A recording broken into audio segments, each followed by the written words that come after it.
Ito, baby ko, oh, nag-aaya sa Alphamart. Ayan. Oh, papasok daw kami. Ay, padaanin muna natin si baby. Aliga, marunong ka na mag-tro. Ay, Mil! Ayan, si Ramila, oh. Ano binili mo? Hindi, naghanap ako ng gatas, yung beer brand. Ano binili mo? Lang sa kuya ko. Sa kuya mo. Ayan si Ramila, oh, sakto pa. Nagbablog ako eh. Inaaya ako dito eh. Galing kami dito sa tindahan, bumili lang ako ng pants. Yan lang binili mo, Mil. Antayin ka na, Mil. Ha?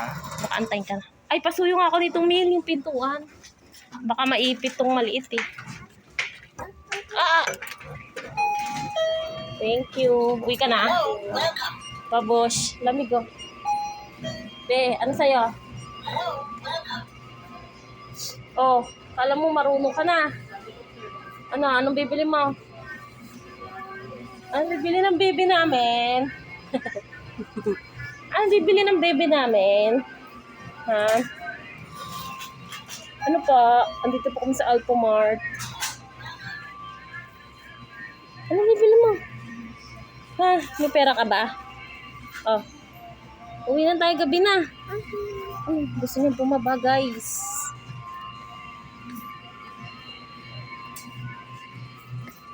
Ano bili natin? Juice. Hingal na ako.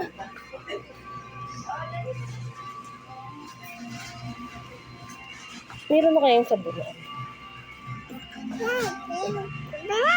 Opo. Ano yung bili?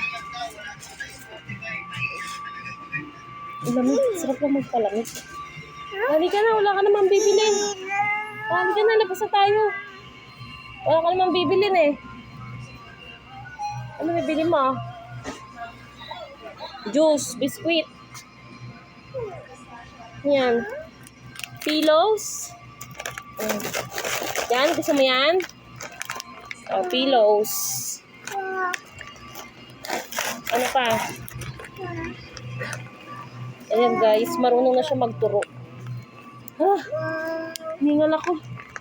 Ay, meron ka palang Minute Maid doon. Binila ka ni Daddy. Halika na. Punta na tayo sa counter, bite na tayo. Bye-bye. Bye ka man sa kanila. Bye!